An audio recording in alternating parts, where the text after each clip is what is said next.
ഇത് നല്ല ബ്ലോക്ക് കപ്പ, ഞങ്ങൾ നാട്ടിലൊക്കെ സിലോൺ കപ്പ എന്നും പറയും. ഇത് നല്ല പടപടാന്ന് പടയ്ക്കുന്ന മത്തി, പിന്നെ മത്തി വറക്കാൻ വേണ്ട സാധനങ്ങളൊക്കെ ഇത് പ്രത്യേകിച്ച് പറയേണ്ട കാര്യമില്ലല്ലോ. അതുകൊണ്ട് നമുക്ക് പതുക്കെ ഇനി ഇതിൻ്റെ പ്രിപ്പറേഷനിലേക്ക് തുടങ്ങാം. ഇഞ്ചി, വെളുത്തുള്ളി, കുരുമുളക്. ഈ കുരുമുളക് നമ്മുടെ നാട്ടിലെ കുരുമുളക് തന്നെയാണ്. ഞാൻ പച്ചക്കുരുമുളക് പറിച്ചുകൊണ്ട് വന്നതാണ്. പക്ഷേ മത്തി കിട്ടിയപ്പോഴത്തേക്ക് പച്ചക്കുരുമുളക് ഉണക്കക്കുരുമുളകായിപ്പോയി. ഇനി നമ്മളത് ചതയ്ക്കണം. ഉപ്പ്, കറിവേപ്പില, ഇത്രയും സാധനങ്ങൾ കൊണ്ട് നമ്മൾ ഇതിൻ്റെ മസാല റെഡിയാക്കുന്നു.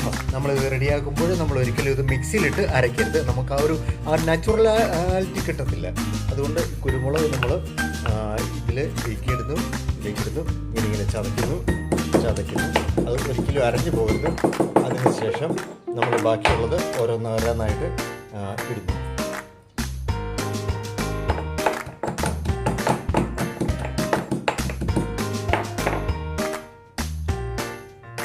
ഇഞ്ചി,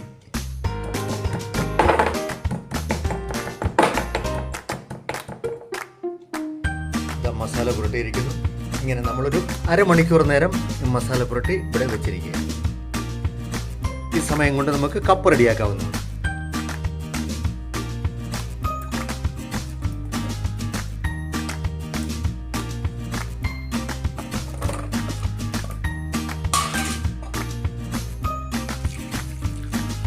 നമുക്കിനി മത്തി വറക്കാം. മത്തി വറക്കാനായിട്ട് നമ്മൾ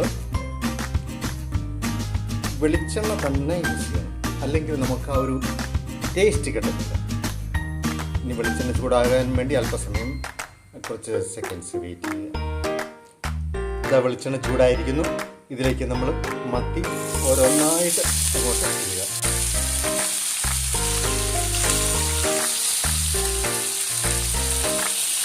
ഒരുപാട് മൂത്ത് പോയാൽ നമുക്ക് ആ മത്തിയുടെ ടേസ്റ്റ് കിട്ടില്ല.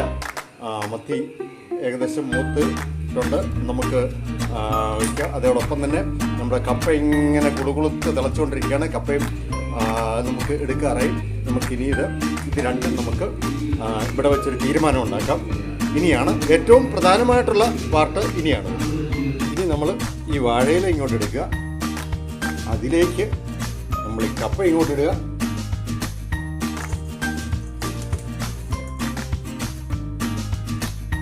മുളക്, മത്തി. അത് കഴിഞ്ഞ് നമ്മൾ ചെയ്യേണ്ടത് ഇതങ്ങോട്ട് എടുത്തിട്ട് നമ്മളൊരു പിടി പിടിക്കുക. സൂപ്പർ! നിങ്ങളും ട്രൈ ചെയ്യണേ.